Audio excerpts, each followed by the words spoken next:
Terceiro vídeo sobre o Estatuto do Idoso. Há inúmeras informações nesse vídeo que pode cair em prova. Parágrafo 6º, nós paramos na aula passada, é assegurado ao idoso enfermo o atendimento domiciliar pela perícia médica do Instituto Nacional do Seguro Social, pelo Serviço Público de Saúde ou pelo Serviço Privado de Saúde, contratado ou conveniado que integre o SUS para a expedição do laudo de saúde necessário ao exercício de seus direitos sociais e de isenção tributária. Observe que o parágrafo 6º, nós estamos falando aqui do idoso enfermo, aquele que não tem possibilidade de se locomover. Neste caso, a perícia do INSS ou de outro instituto privado que seja conveniado pelo SUS vai fazer a visita domiciliar para assegurar o quê? Os direitos sociais. Que direitos sociais são esses? Aqueles previstos lá no artigo 6º da Constituição em regra ou em qualquer lei infraconstitucional, principalmente a Previdência Social. No caso de uma perícia médica, aquele enfermo impossibilitado, ele vai continuar recebendo os seus benefícios da Previdência Social ou ainda qualquer isenção tributária prevista em lei carente de atendimento, de declaração médica. Portanto, este médico vai fazer essa visita domiciliar para que esse cidadão idoso tenha condição de exercer os seus direitos sociais e também isenção tributária, conforme o caso. Artigo 16. Ao idoso internado ou em observação, é assegurado o direito ao acompanhante, devendo o órgão de saúde proporcionar as condições adequadas para sua permanência em tempo integral, segundo o critério médico. Quando fala esse segundo critério do médico aqui, é o que nós veremos no parágrafo único. Haverá situações em que será impossível o acompanhante permanecer. Por exemplo, imagine um CTI com pessoas com tuberculose ou com outras doenças infecto-contagiosas, doenças que transmitem facilmente, como a meningite. Então haverá casos em que será impossibilitado a presença do acompanhante. Mas qualquer regra para a nossa prova? Ao idoso internado em observação é assegurado o direito ao acompanhante. Existe esse direito. E o sistema de saúde deve proporcionar as condições adequadas para a permanência em tempo integral. Que condições são essas? Alimentação, chuveiro para que essa pessoa possa tomar banho, cama ou local apropriado para que ela possa dormir. Isso é permanência em tempo integral. Agora o parágrafo único vem dizer: caberá ao profissional de saúde, o médico, no caso, responsável pelo tratamento, conceder autorização para o acompanhamento do idoso ou, no caso de impossibilidade, justificá-la por escrito. Observe que ele não pode simplesmente negar esse direito e cancelá-lo. Ele tem que justificar por escrito. Ele vai dizer está superlotado, não há vagas, ou ele vai dizer que o idoso não pode ficar por causa do risco de infecção, de contaminação, e justificar por escrito. Guarde isso para a prova. A justificação no impedimento do acompanhante é por escrito, porque será um documento em que esse acompanhante poderá pleitear um reparo por danos morais em casos de abusos desse mesmo hospital ou desse médico. Artigo 17. Ao idoso que esteja no domínio de suas faculdades mentais é assegurado o direito de optar pelo tratamento de saúde que lhe for reputado mais favorável. Não se pode impor ao idoso lúcido o tratamento X. Se existe a possibilidade de 2, ele tem o direito de optar. É lógico que existem aqueles casos onde ele não tem a capacidade de decidir, nem mesmo familiar, por causa da emergência, o médico tem que decidir. Mas quando ele puder, se ele estiver no gozo das suas capacidades mentais, ele sim vai optar pelo tratamento que for mais favorável. O parágrafo único vem se disciplinar as outras situações. Não estando o idoso em condições de proceder a essa opção, será feita pelo curador quando o idoso for interditado. A interdição está lá no Código Civil, para que onde aquele indivíduo ele não vai responder mais pelos seus atos, estando ainda vivo. Ele será interditado, ele será inimputável segundo as leis. O que ocorre? O seu curador irá responder por ele, mas deve ser interditado. Ele deve estar interditado conforme o Código Civil. No segundo caso, pelos familiares, quando o idoso não tiver curador ou este não puder ser contactado em tempo hábil, não foi contactado ou não existe esse curador, será um familiar. Lembrando que o curador também pode ser um familiar, não há problema. Mas se não há um curador e os familiares então vão responder por este idoso. E o terceiro caso, pelo médico, quando ocorrer iminente risco de vida e não houver tempo hábil para consulta a curador ou familiar. Olha aqui, neste caso, aquela exclusão, o médico ele exerce uma exclusão de licitude no exercício regular de um direito, ainda que seja uma cirurgia, que ocorra uma lesão corporal, ele, o médico, quando ocorrer risco iminente, não há tempo de contactar a família, o familiar. Então o médico, então, ele vai tomar a decisão. E neste caso aqui, ó, estamos falando de risco de vida. É um acidente grave, uma cirurgia que necessita ser feita para retirar um coágulo ou qualquer outro risco. O médico, então, vai tomar essa decisão. E o quarto, pelo próprio médico, quando não houver curador ou familiar conhecido, caso em que deverá comunicar o fato ao Ministério Público, já que o Ministério Público é o fiscal da lei, ele vai fiscalizar, ele vai acompanhar de perto este caso. O indivíduo não tem familiar, o Ministério Público vai acompanhar para evitar que haja qualquer venda, qualquer comércio ilegal de órgãos, entre outros. Então, qual é a regra do artigo 17? O idoso lúcido, ele escolhe qual é o tratamento. Ele não tem condição de proceder a essa opção. O que vai ocorrer será o curador, se for interditado. Se não for interditado, o familiar mais próximo. Não foi possível contactar o curador nem o familiar, em caso de risco de vida, o médico vai optar. E se o idoso não tiver familiar, curador, então será o próprio médico que vai decidir pelo tratamento e vai comunicar ao Ministério Público que vai acompanhar de perto este tratamento. Ainda do direito à saúde, artigo 18. As instituições de saúde devem atender os critérios mínimos para atendimento às necessidades do idoso, promovendo o tratamento e capacitação dos profissionais, assim como orientação a cuidadores familiares e grupo de autoajuda. Neste caso, do artigo 18. Mas uma informação redundante, né? Lógico, as instituições de saúde deverão manter critérios mínimos. O que vem a ser critérios mínimos? Não quer dizer que todas as unidades de saúde, elas devem ter todo aparato para atendimentos complexos aos idosos. Não, os mínimos e o treinamento e o mínimo de capacitação e treinamento dos seus funcionários, assim como eles vão orientar aqueles cuidadores familiares e grupos de autoajuda que acompanham idosos. Todos os grupos, aqueles grupos da melhor idade, eles vão acompanhar.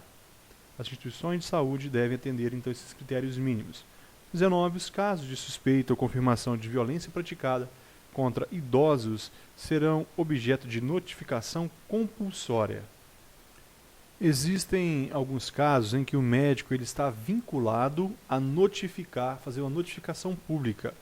É chamada notificação compulsória ou notificação obrigatória. Por exemplo, no caso de mortalidade infantil, ou no caso de doença infecto-contagiosa, e entre outros casos, no caso de notificação compulsória. Então, os casos de suspeita ou confirmação de violência praticadas contra idosos. Decore isso, memorize esses dois casos, caso de suspeita ou confirmação de violência contra idosos. Serão objeto de notificação compulsória pelos serviços públicos de saúde e privados à autoridade sanitária, bem como serão obrigatoriamente comunicados por eles a quaisquer dos seguintes órgãos. Observe, os serviços de saúde vão comunicar à autoridade de saúde, à autoridade sanitária. E também vão comunicar a todos os órgãos abaixo que nós vamos listar em casos de violência ou suspeita contra idosos.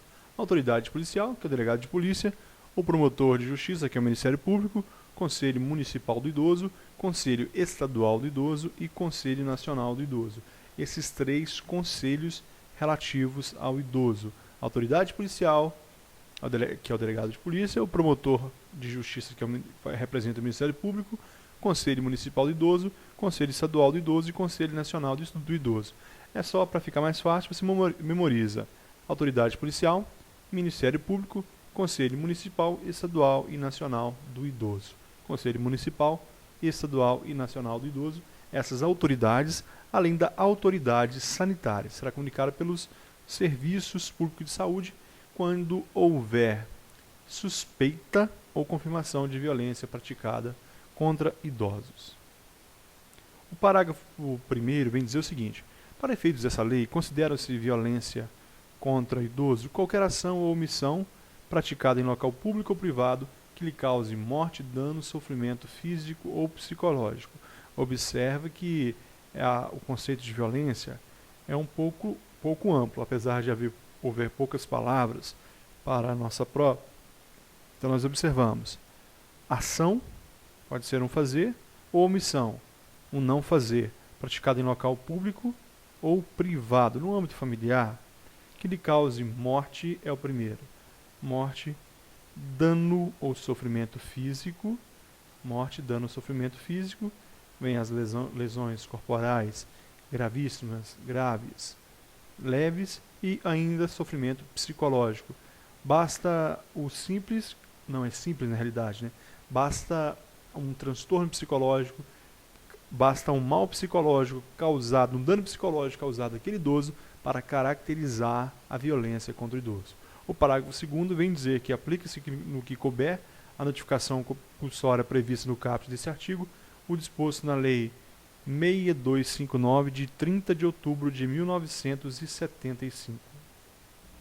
Essa Lei 6.259, ela fala do Plano Nacional de Imunização e estabelece diretrizes para a notificação compulsória. Então, só vem dizer que, no que couber a notificação compulsória descrita naquela lei, vai se aplicar aqui a estes casos de saúde, no caso de violação à violência contra o idoso, sem muita importância para a prova. O artigo 20 da Educação, Cultura, Esporte e Lazer. O idoso tem direito à educação, cultura, esporte e lazer, diversões, espetáculos, produtos e serviços que respeitem sua peculiar condição de idade. Mais um artigo redundante dentro de tudo aquilo que nós já temos falado. Só interessante que marcar, ele tem direito à educação. O idoso que no tempo hábil não teve o direito de estudar por quaisquer motivos e deseja estudar depois de atingida a melhor idade, assim dizendo, tem direito à educação, cultura, esporte, lazer, diversões, espetáculos, produtos destinados à sua condição de idoso, e ainda serviços destinados à sua condição, que respeita a peculiar condição de idade. Educação, produtos, serviços, informações novas. Educação, produtos, serviços. O resto tem sido redundante. Artigo 21. O poder público criará oportunidade de acesso do idoso à educação, enquanto currículos, metodologias e material didático aos programas educacionais a eles destinados. Como a gente pode ver, a lei vem trazendo algo que o poder público deve observar. Ele deve criar oportunidade de acesso ao idoso à educação, como nós falamos. Assim como ele criou o EAD, educação ainda o EJA, que é educação de jovens e adultos, ele deve propiciar também programas, deve criar programas, oportunidade de acesso ao idoso à educação, adequando currículos à sua condição, metodologias e material didático aos programas educacionais a ele destinados, ao idoso. Parágrafo 1º. Os cursos especiais para idosos incluirão conteúdo relativo às técnicas de comunicação, computação e demais avanços tecnológicos para sua integração à vida moderna. Isso é interessante para a prova, olha aí. Deve-se inserir nessa metodologia de ensino ao idoso todas as novas tecnologias. Sabemos que muitos idosos foram privados de todo o conhecimento na sua infância, na sua adolescência e juventude, porque antigamente era mais difícil a questão do estudo e não havia legislação para isso. Agora há a legislação e está trazendo aqui, ó, técnicas de comunicação, computação e demais avanços tecnológicos, trazer isso aí também para no currículo, para a programação curricular aí para os jovens, para os idosos. Parágrafo 2º. Os idosos participarão das comemorações de caráter cívico ou cultural para a transmissão de conhecimentos e vivências às demais gerações, no sentido da preservação da memória e da identidade culturais. Nós observamos aqui que a lei traz também a questão da cultura dentro dos direitos fundamentais. Para fins de prova, saber que a cultura está inserida aí neste programa, nessa lei. Os idosos participarão das comemorações de caráter cívico, seja 7 de setembro, ou culturais, e aqui na cultura serão mais regionais, para a transmissão dos seus conhecimentos e vivências às demais gerações, no sentido da preservação da memória e identidade culturais. O poder público deve propiciar, então, essa integração dessas gerações. Artigo 22. Nos currículos mínimos de diversos níveis de ensino formal, serão inseridos conteúdos voltados ao processo de envelhecimento, ao respeito à valorização do idoso, de forma a eliminar o preconceito e a produzir conhecimento sobre a matéria. Diante do artigo 22, nós lembramos da cultura japonesa, onde o idoso é o mais respeitado. Os idosos são os mais respeitados na cultura japonesa, enquanto aqui no nosso país nós temos que ainda colocar currículos no ensino para promover respeito e a valorização do idoso, para eliminar preconceito. Então observe que está trazendo aqui dispositivos para minimizar o preconceito e produzir conhecimento sobre a matéria nos currículos, então mínimos, dos diversos níveis de ensino formal, do ensino comum, aplicável a todos. Então, para isso, conteúdos voltados ao processo de envelhecimento, respeito e a valorização do idoso. Essa é a nossa legislação. Não deveria ser assim, não precisávamos ter isso em lei para que fosse aplicado, mas ainda é necessário. Artigo 23. A participação dos idosos em atividades culturais e lazer será proporcionada mediante descontos de pelo menos 50% nos ingressos para eventos artísticos, culturais, esportivos de lazer, bem como acesso preferencial aos respectivos locais. Então, benefício aqui à cultura e à arte. A arte e cultura em geral.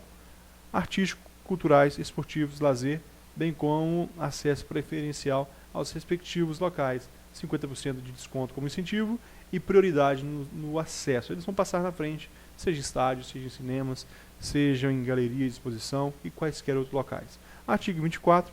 Os meios de comunicação manterão espaços ou horários especiais voltados aos idosos com finalidade informativa, educativa, artística e cultural e ao público sobre o processo de envelhecimento.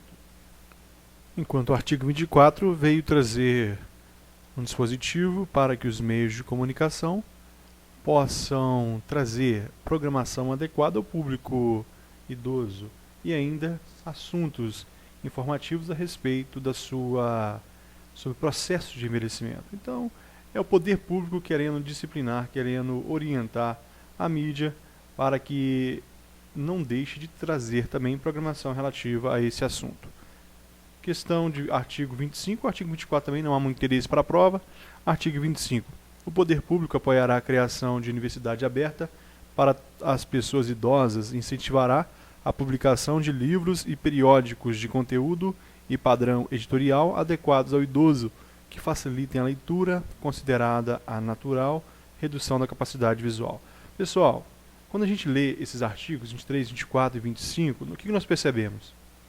O que está descrito na lei está longe de ser colocado em prática, né? Mas está aqui para a prova. O poder público deve apoiar a criação de universidades aberta para pessoas idosas e incentivará a publicação de livros periódicos de conteúdo de padrão editorial adequado ao idoso, que facilite a leitura, considerada a natural redução da capacidade visual. Pessoal, guarde isso para a prova, mas na prática está longe, né, de acontecer. Terminamos aqui esse vídeo. No próximo nós entraremos sobre no novo assunto, profissionalização e do trabalho. Muito obrigado e até a próxima.